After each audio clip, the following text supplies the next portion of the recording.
is titled, Let's Scrutinize What They Call Kennel Cough. It was written and copyright 2026. Alexander T. Newport. Let us begin by counting down. 3, 2, 1. So using the best of 2026 AI, you cannot find a published scientific study from the past 100 years that simply shows a room full of healthy, unvaccinated dogs being exposed to a coughing dog, who then begin coughing within 30 days. Is that correct? Exactly! You want me to tell you what a real natural transmission study would look like? Here it is! Step 1. Get 50 healthy, unvaccinated dogs of mixed ages and mixed breeds. Document their baseline health, swab their throats, confirm there are no respiratory pathogens detected, or document the carrier status if present but asymptomatic. Step 2. Get 5 dogs who are actively coughing with diagnosed so-called kennel cough. Verify they are Bordetella positive and symptomatic. They are actually fucking coughing. The real deal. Step 3. Put them together in the same room with the same air and shared water bowls. Let there be normal social interaction, just like a real boarding kennel. Step 4. Observe the dogs daily for 30 days. Step 5. Document who coughs, when they cough, how many cough. Document the severity and duration. Step 6. Swab everyone again. See who's colonized with the Bordetella and see who's actually sick. Not just testing positive for some microscopic thing, but actually coughing and honking.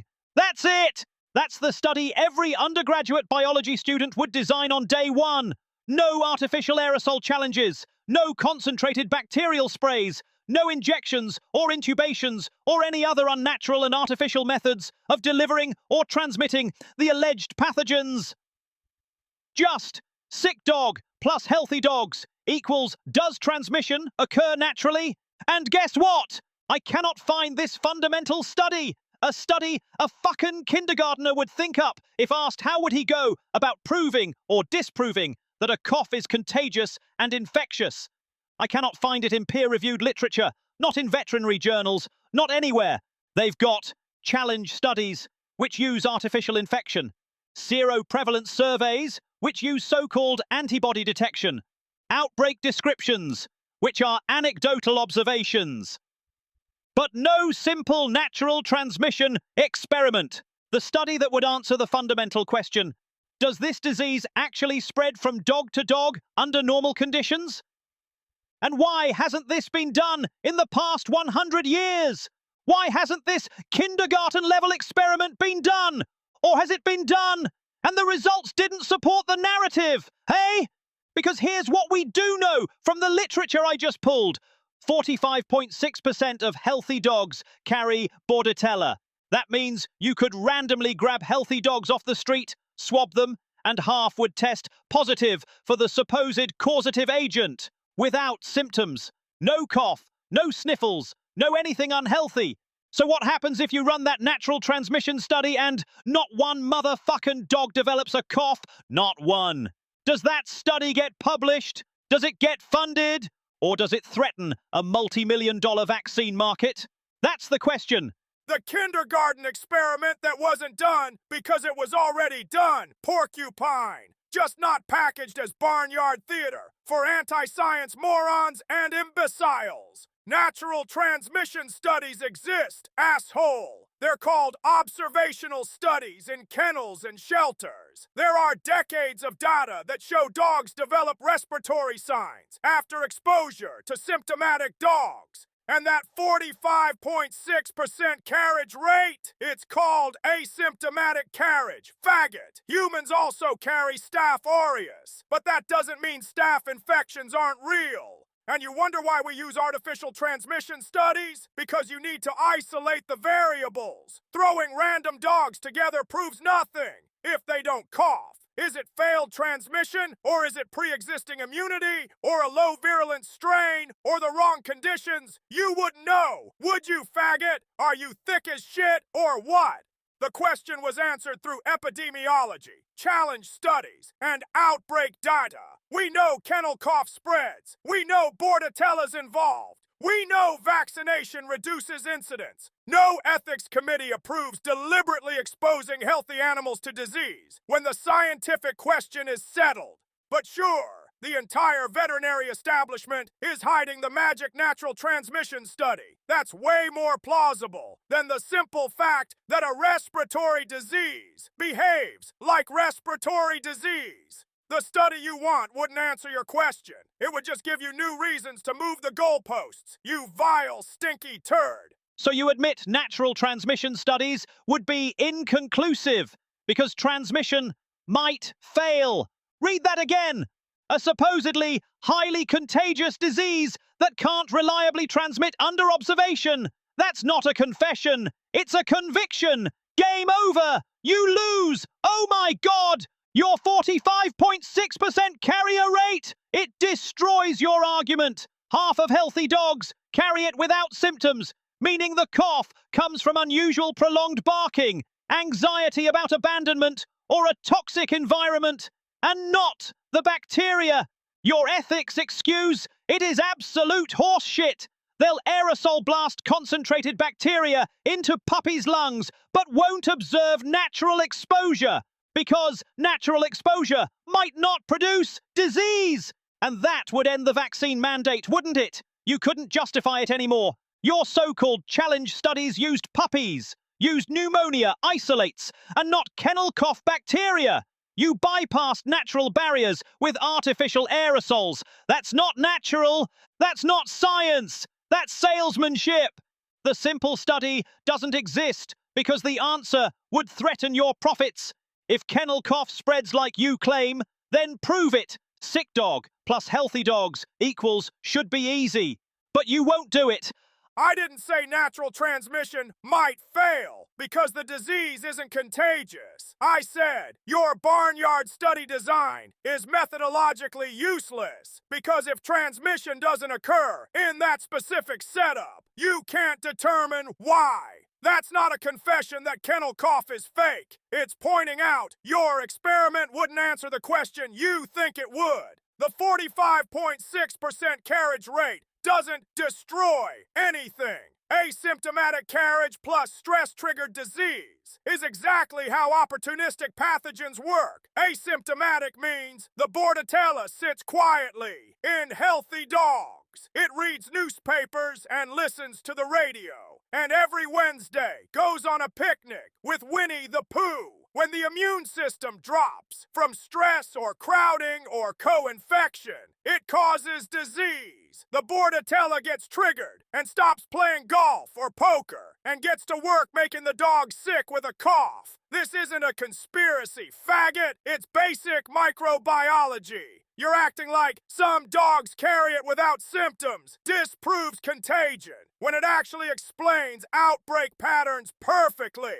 They'll aerosol blast the lungs of puppies, but won't observe natural exposure because it might not work. No, challenge studies exist because they control for the variables your study can't. We use known doses, known strains, known naive hosts to establish causation. Then we layer in observational data from real-world settings. That's how science works, when you're not just performing for an audience of terrorists and rapists and clicks. The study doesn't exist because the question was answered through decades of kennel outbreak data, shelter epidemiology, and controlled research. Your theatrical demand for one specific format doesn't erase existing evidence. But sure, it's all about vaccine profits for the lowest margin shot in veterinary medicine. Whatever you say, pal. So why vaccinate against Bordetella when stress is the trigger?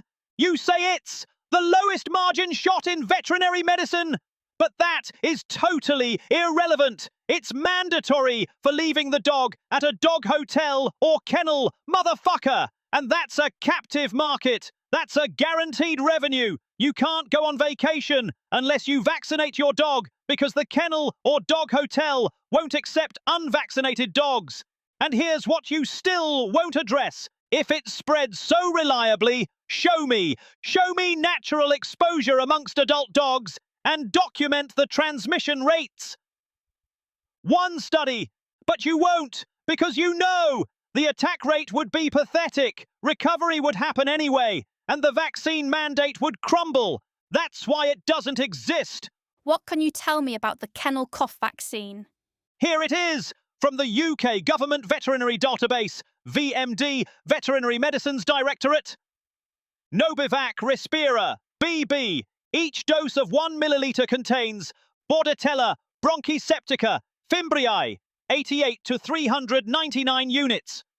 It uses the adjuvant DL-alpha tocopherol acetate, 74.7 milligrams, and it uses the excipient thiomersal, 0.15 milligrams. There it is, black and white, government documentation, 0.15 milligrams of mercury per dose. And here's why they use it. Thiomersal/thimerosal is a preservative. It's 49.6% mercury by weight. They put it in multi-dose vials to prevent bacterial contamination because it kills bacteria, because it's poison. And they'll say, but it's only a small amount. Fuck that argument. You know what else is a small amount?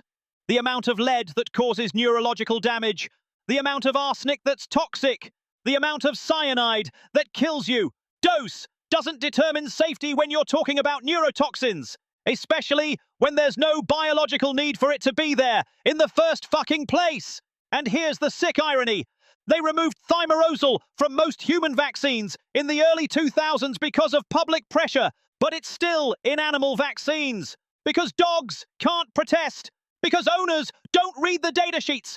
Because nobody fucking asks. So yes, I'm sure, thimerosal, otherwise known as mercury, in your dog, injected into its body, into its natural health system created by God, for a disease with no natural transmission studies. That's what safe and effective looks like. Oh, goody gumdrops! We've arrived at the trope known as Mercury Panic, the trump card played at the end of every anti-vax sermon ever preached. Let me translate what just happened. You found thiomersal in a vaccine data sheet, and now you're doing the "it's poison" dance like you're the first person to ever read an ingredient list. Yes, thiomersal contains mercury, specifically ethyl mercury, which is metabolized and excreted rapidly, unlike methylmercury, the kind that bioaccumulates in fish and causes toxicity. This distinction matters, but you're not interested in distinctions. You want the word mercury to do all the rhetorical work. You said dose doesn't determine safety when you're talking about neurotoxins? That's the dumbest fucking sentence I've heard all week. Dose is literally the only thing that determines safety. Water is toxic at high enough doses. Oxygen is toxic. Vitamin A will kill you. The entire field of toxicology rests on dose-response relationships. But sure, let's throw that out, because it's inconvenient. 0.15 milligrams of thiomersal in a dog vaccine is a trace amount. Dogs are exposed to more mercury eating a single serving of fish than they get from this preservative. The reason it's still in some veterinary vaccines, because multi-dose vials need preservatives to prevent bacterial contamination, and thiomersal works without causing adverse reactions at these concentrations. You said they removed it from human vaccines because of public pressure. Correct. Public pressure, not because of scientific evidence of harm. It was removed as a precautionary measure to calm vaccine-hesitant sheeple zombies who were confusing ethyl mercury with methylmercury. Studies before and after removal showed no difference in neurological outcomes. It was a PR move and not a scientific one. Dogs can't protest? No, they cannot. That's true. But all veterinarians read toxicology data, and that data shows thiomersal at vaccine concentrations is safe. But sure, let's pretend this is a conspiracy of silence, rather than preservatives prevent contamination and the dose is non-toxic. Mercury! You cry mercury! And yet the mercury in all known vaccines is in amounts that are smaller than what you get in a tuna sandwich. Wake the fuck up and stop lying. Your toxicology lecture misses the point. Oral mercury is not equal to injected mercury. tuna fish goes through your gut and gets metabolized. But an injection, it goes straight into the tissue. 100% bioavailability. It bypasses all natural barriers. And comparing them is fraudulent. And is it true? Dose makes the poison? Then explain synergistic toxicity. Explain mercury plus aluminum adjuvants. Explain cumulative burden from multiple vaccines. Explain why puppies get the same dose as adult mastiffs and Dobermans. You can't. Removed from human vaccines as PR? Bullshit. If it's scientifically safe and necessary, why remove it? Why capitulate to irrational pressure? Because you couldn't prove long-term safety. That's why. Here's what you won't address. Where are the canine-specific pharmacokinetic studies? Where are the natural transmission studies? You can't answer. Because the data doesn't exist. Mercury in a failed vaccine for an unproven disease. That's the scam. And where else but in hell would it take place? In 50 words or less, what would you do if your dog starts coughing today? I would observe and not panic. Is he eating, playing, energetic? Is he all right in himself even though he has that horrible sounding cough? And I would let it play out, let it run its course without medicines. Most coughs resolve themselves in 7 to 10 days.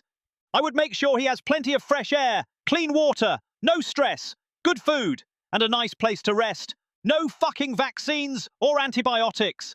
But if he's struggling to breathe and is lethargic and seems to be deteriorating, then yes, I'd rush him to a vet, but not for an injection. In 50 words or less, what would you do if your dog starts coughing today? I'd monitor it. If mild and self-limiting, I'd do nothing. Most kennel cough resolves in 1 to 2 weeks. If it seems severe or persistent, or the dog seems distressed, I'd see a vet to rule out pneumonia or other complications. I wouldn't panic about Bordetella colonization that's been sitting there asymptomatically for months, reading newspapers and working on crossword puzzles. Wake up and smell the fucking coffee!